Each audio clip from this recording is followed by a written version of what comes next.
இன்னைக்கு நாம மஞ்சள் பூசணிக்காய் அல்வா தான் எப்படி பண்றதுன்னு சொல்லி பார்க்க போறோம். வாங்க பண்ணலாம். Hello friends, welcome to my lovable recipes.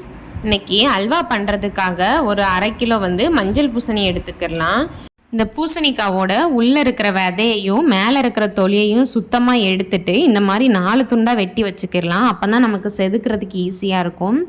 இப்போ புட்டரிப்பு எடுத்து நம்ம எடுத்து வச்சிருக்கிற எல்லா பூசணிக்காவையுமே இந்த மாதிரி செதுக்கி எடுத்துக்கிடலாம். துருவல் எந்த அளவுக்கு நல்லா சின்னதாக துருவ முடியுமோ அந்த அளவுக்கு சின்னதாக துருவிக்கிடலாம். இன்றைக்கி நான் இதை தான் மெஷரிங் கப்பாக எடுக்க போகிறேன். நீங்கள் டம்ளர் இருந்தாலும் யூஸ் பண்ணிக்கிடலாம், அப்படி இல்லாட்டி கப்பு இருந்தாலும் எடுத்துக்கிடலாம். மெஷரிங் கப்புக்கு 3 கப் எனக்கு துருவின பூசணிக்காய் கிடச்சிருக்கு. இதை நம்ம அளந்து இன்னொரு பாத்திரத்துக்கு மாற்றிக்கிடலாம். இப்போது அடுப்பில் அல்வா பண்ணுறதுக்காக கடாய் வச்சுட்டு ஒரு 1.5 டேபிள் ஸ்பூன் சுத்தமான நெய் சேர்த்துக்கிடலாம். நெய் சூடானதுக்கப்புறமா ஒரு கைப்பிடி போல் முந்திரி பருப்பு எடுத்து சின்ன சின்னதாக உடச்சோ அல்லது முழுசாக கூட சேர்த்துக்கிடலாம். சேர்த்து இந்த மாதிரி நம்ம நல்லா வறுத்து எடுத்துக்கிடலாம். முந்திரி பருப்பு லைட்டாக ப்ரௌன் கலரில் மாறி வரணும். மாறி வந்ததுக்கப்புறமா நம்ம இதை நெய்யிலேருந்து பிரித்து எடுத்துக்கிடலாம். பாருங்கள், இந்த அளவுக்கு கலர் மாறினா போதும். இப்போ எல்லாத்தையுமே நெய்யிலேருந்து வடித்து பிரித்து எடுத்துக்கிடலாம். அதே நெய்யில் நம்ம துருவி வச்சுருந்த பூசணிக்காய் உள்ளே சேர்த்துக்கிடலாம். இப்போது நம்ம சேர்த்துருக்கிற பூசணிக்காய் துருவல் நெய்யில் நல்லா மிக்ஸ் ஆகணும். அந்தளவுக்கு இதை நம்ம நல்லா கலந்துட்டு ஒரு மூடி போட்டு மூடி இந்த பூசணிக்காய் நம்ம நல்லா கொலைய வேக வச்சுக்கிடலாம். இது நீர் காய்கறின்னு சொல்கிறதுனால இதிலேருந்து தன்னாலேயே தண்ணி விடும் ஃப்ரெண்ட்ஸ். பாருங்கள், இப்போ மூடி ஓப்பன் பண்ணோடனே சுற்றி தண்ணி தெரியுதுல. நம்ம எந்த தண்ணியுமே ஆட் பண்ணலை. இது அவ்வளோவுமே பூசணிக்காயிலேருந்து விட்ட தண்ணி தான். இப்போது இந்த பூசணிக்காய் ஒரு 3/4 பதம் நல்லா வெந்துருச்சு. இந்த ஸ்டேஜில் நம்ம ஒரு மெஷரிங் கப் யூஸ் பண்ணிடணும்ல ஃபஸ்ட்டு. அந்த கப்புக்கு ஒரு முழு கப் காய்ச்சி ஆற வச்ச பசும்பால் சேர்த்துக்கிடலாம்.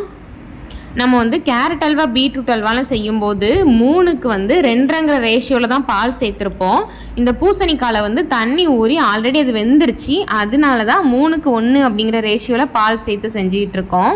இப்போ இதை நம்ம நல்லா கலந்து ஒரு மூடி போட்டு மூடி வேக வச்சுக்கிடலாம் ஃப்ரெண்ட்ஸ். ஒரு 5 நிமிஷம் கழித்து பார்த்தோன்னா நம்மளோட பால் நல்லா சுண்டிருச்சு. இன்னும் கொஞ்சமோல தான் இருக்குது. இதை நம்ம நல்லா கலந்துட்டு மூடி எதுவுமே போடாமல் ஒரு 2 நிமிஷத்துக்கு அப்படியே நம்ம இதை மீடியம் ஃப்ளேம்லேயே விட்டுறலாம்.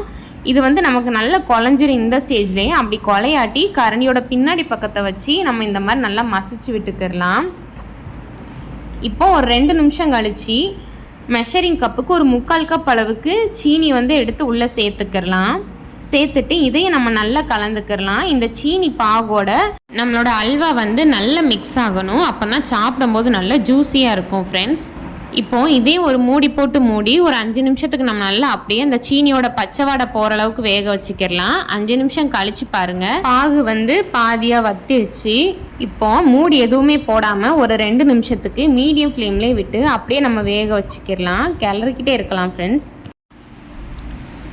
சீனியோட ராஸ்மெல் நல்லா ஃபுல்லாக போனதுக்கப்புறமா 1 டீஸ்பூன் நெய் எடுத்து இந்த மேல்டாப்பில் ஊற்றி விட்டுக்கிடலாம்.